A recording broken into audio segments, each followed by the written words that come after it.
Salut Alice. Ça va Eric? Bah oui, ça va. Notre grande globe trotteuse, Ouais, pardon, c'est ça. qui à chaque fois voyage pendant que je reste là à subir la chaleur. Là, je reviens d'Osaka. Ah. Je suis allée sur les bons conseils du Dr Bones. Il faut y aller. Voir King Kong Records au quartier américain. Voilà, King Kong Records, voilà, Ouais. qui est un des magasins de vinyle les plus connus. Ouais, pas mal. Il y avait aussi Time Bomb Records. Oui, mais qui n'est pas dans le même quartier, mais c'est vraiment, voilà. J'ai acheté ça, certes, mais j'ai aussi acheté 5000 pochettes de protection. Et j'avais prévu le coup parce qu'à Tokyo, je m'étais fait avoir, ça pèse un âne mort, j'en avais pris que 400. Et déjà, là, non, j'ai pas pris 5000, j'ai pris 1000. je sais plus combien. Enfin, t'as pris deux gros paquets Non, comme ça. non, mais c'était 500 x 2, c'est 500. 5000. Ah, tout de suite, la Marseillaise. Tout de suite, la Marseillaise. Et Mais déjà, ça c'est pèse pas un mal. âne mort, 14,5 kg ça pèse. Donc voilà, si vous voulez vous ramener des pochettes, pensez bien à ça au niveau du poids des valises. Les ramener de voyage, parce Voilà. que si tu t'es fait envoyer en Calédonie, Ça vaut une blinde, on fait ça le vaut une poids. blinde à cause du port. Mais c'est quand même pas, c'est quand même lourd. Hein. Attention, C'est super c'est plus lourd. d'un kilo, je crois, Mais 1,5 kg c'est le tellement paquet. Ouais. Bah, Il faut faire attention. ouais, c'est super lourd. Et tu nous as ramené des petites pépites de chez King Kong Records. Ouais, bah du coup, pour la pochette, j'ai pris celui-là.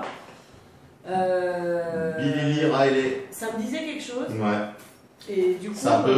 ouais. Alors, il y a peut-être qui ont vu, mais Oui, le petit- n'ayez c'est pas ça peur. C'est ça qui m'a attiré. d'ailleurs. On est bon, mais pas c'est une- pas un original.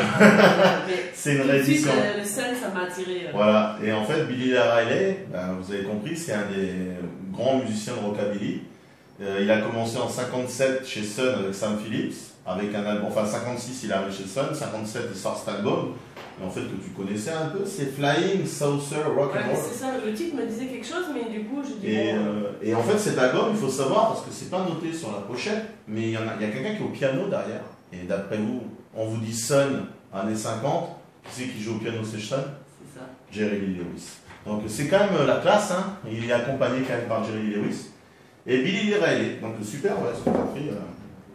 Et en fait, t'as des chansons assez rigolotes dedans, enfin des connues quoi, parce que c'était son grand album. Donc, ça, c'est ma petite partie. belle pièce. Et un truc comme ça t'a coûté vraiment cher Je crois à qu'il King Kong. était. Je sais plus, parce que j'ai la facture en chinois. Mais ça t'a pas trop marqué. Le plus cher que j'ai payé dans tous les albums, il était à 3000 yens, donc dans les 3000 Ouais, francs. voilà. Et la plupart, c'était des pièces à 1000 balles que j'ai prises. D'accord, donc vous voyez, c'est pas non plus la ruine. Oui, c'était pas la ruine. Et elle est- Je crois c'était peut-être un des plus chers.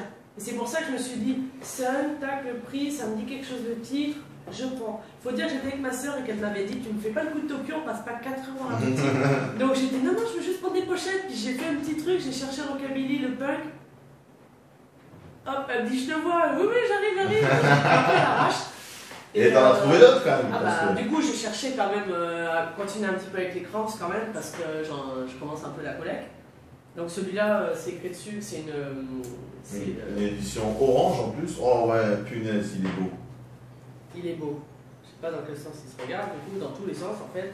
Mais il Donc, faut le c'est pas sortir. top, ça. La seringue, le flingot, la dague, Et puis- la gnôle. Ouais, Et puis, paye ta paye le version, vinyle quoi. translucide orange. Quoi. C'est une C'est édition pas collector. ouf ça. Ouais. Il est numéroté ou pas? Non, c'est vrai, c'est l'édition des 25 Voilà, 25 c'est pour les anniversaires. 25 ans. En fait, cet album des Cramps, je pense que les fans de Cramps le connaissent. Il s'agit d'un live qui a été fait en Nouvelle-Zélande.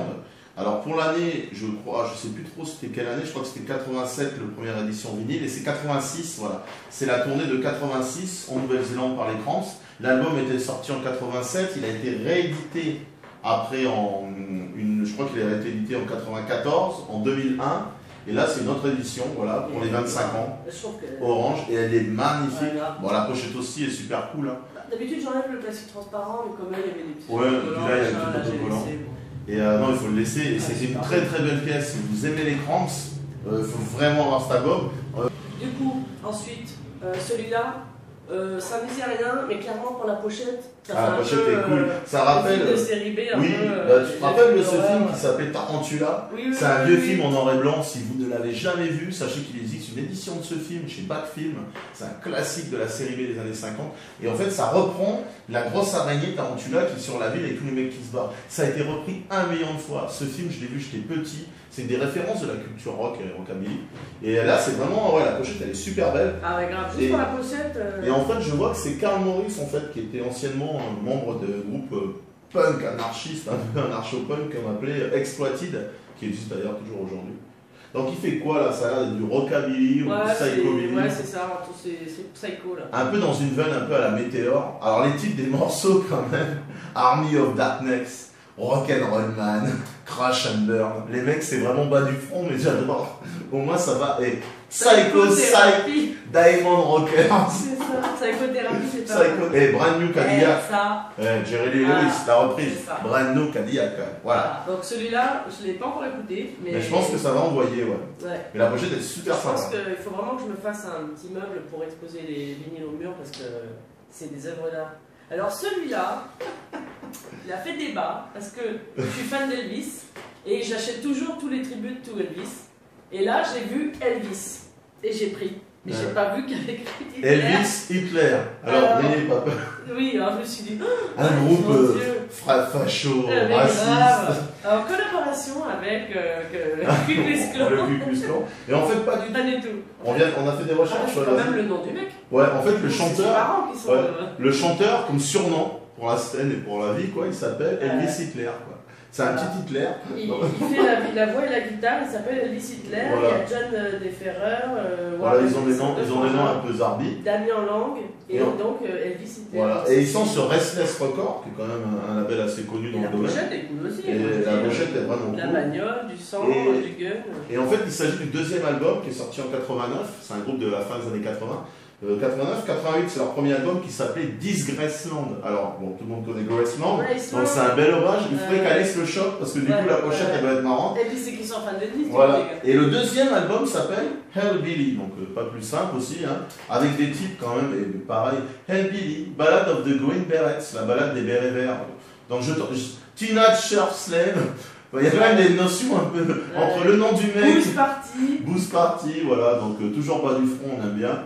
Ça a l'air d'envoyer sévère. Ils ont l'air assez jeunes sur la pochette, mais c'est un vieux groupe, hein, donc des années 80, c'est toute cette vague avec les météores et tout ça. Donc voilà, c'est une super acquisition. Et puis en super état. En super état. Voilà. Là, pareil, j'ai pris au pif, j'ai vu la pochette me plaisait bien, parce que Gilles m'a dit ne t'es parti pas. Prends les basiques. Prends les basiques, mais bon, faut se faire plaisir. Ouais, puis voilà, puis j'avais vraiment envie de prendre. Moi, j'adore le rockabilly, j'aime bien le vieux rock'n'roll, et je me suis dit que ça allait en être. Donc derrière, tu vois les gars. Attends, il s'appelle le mec Johnny Béton, quoi.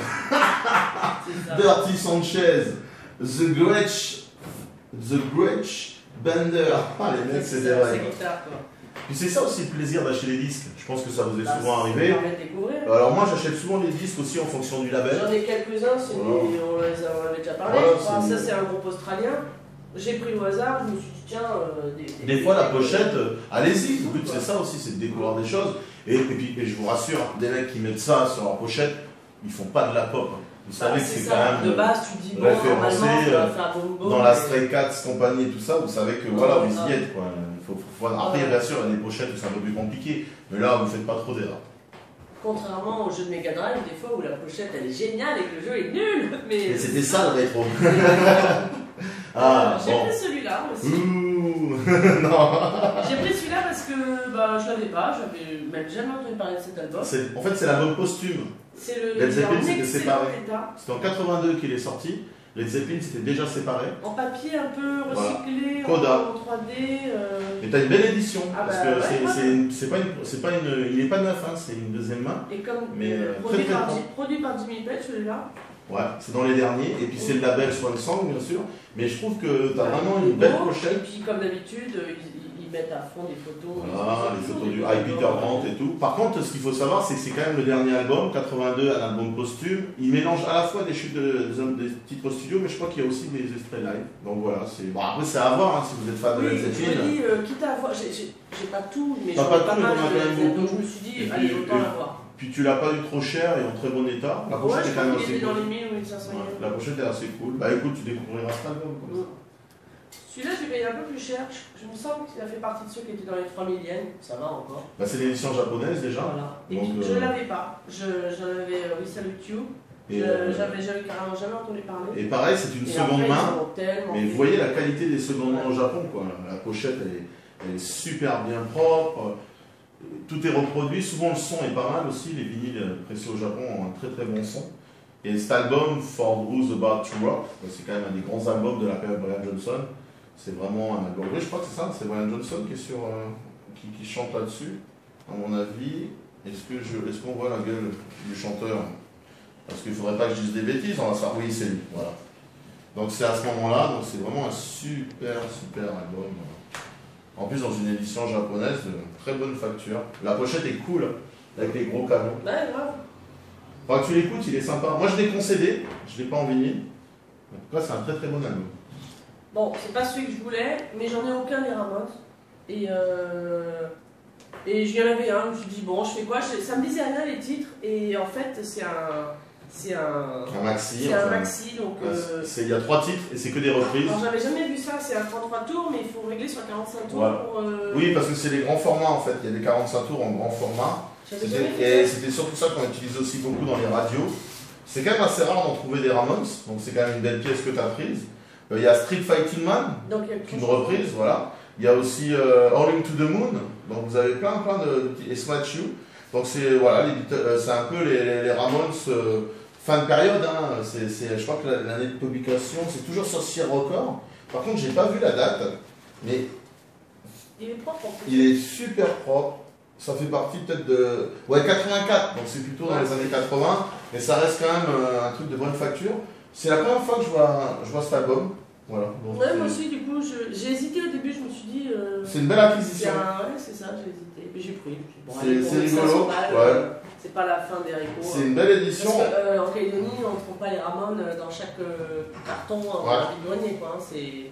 Très belle édition. C'est pareil, celui-là, c'est un client qui m'en avait parlé, c'est pour ça que je l'ai eu en tête. Yeah! Suicidal Tendencies. Celui-là, ça fait du bruit. C'est le John qui est disponible. C'est une des plus belles pochettes. Moi, quand j'étais plus jeune, la pochette, elle m'a bien tapé dans le. J'écoutais beaucoup de trash et tout. Ouais. Et je la voyais, cette pochette, dans les magazines de skate, parce que Suicidal Tendencies, en fait, ils sont à l'origine de ce qu'on appelle le skate punk. C'était vraiment le gros groupe dans les années 80 que les skateurs écoutaient. Et c'est vrai que cet album, Join the Army dans le sens rejoins-nous, c'était le début du trash, du crossover, la grande famille du crossover, parce que c'est un des groupes qui sont à l'origine de ça. C'est le crossover, si vous voulez, c'est un mélange de punk, de métal, c'est du trash metal, mais joué super vite, avec un côté funky. Et c'est vrai que ce groupe est vraiment un des groupes phares de la scène, et cette pochette, mais laisse tomber, quoi, c'est vraiment. Là, ça fait une espèce de collage avec plein de photos. Il faisait beaucoup ça, voilà. C'est la famille, la team, l'armée, quoi. Mais vraiment bon. Sicko Mouir, dont tout le monde connaît, il avait monté après, il avait fait les Tenacious Grove. Et il avait fait aussi le bassiste aujourd'hui. Il joue dans Metallica, c'est le bassiste de Metallica. Donc c'est vraiment une belle acquisition, parce que c'est pas facile de trouver cet album. C'est la première fois que je le vois en vinyle. Moi, j'en ai jamais vu tout court, les Suicidal Tendencies. Suicidal Tendencies en vinyle, c'est dur à trouver parce que beaucoup de gens les cherchent. Mais c'est vrai que Join the Army, c'est quand même la classe. Donc voilà pour le Japon, voilà pour Osaka, Sayonara Japon. Bah ouais, le prochain ça sera moi. Le prochain ce sera toi. Parce que bon, j'y vais aussi pendant 3 semaines, donc vous risquez d'avoir quelques petites vidéos surprises. Cool. Ouais. Et je pense qu'on va revenir, voilà. Et moi la prochaine date ça va être Nouvelle-Zélande normalement en mars. Ah, Auckland, Groovy Record. Voilà, attention, super. J'étais déjà allée la dernière fois, mais j'étais avec des copines et on ne pouvait pas rester, figurez-vous. Faut y aller avec les vrais. Après en juin peut-être encore en Australie. Voilà. Donc vous inquiétez pas, dans l'année. On essaye de on va essayer de vous en montrer différents. Moi ce sera peut-être San Francisco aussi, je vous en dis pas plus, en tout cas ce sera une vidéo qui va envoyer. On vous embrasse tous. Salut. Merci les vrais, à la prochaine. N'oubliez pas, on s'abonne. Join the Army. On est gentils nous. On vous embrasse.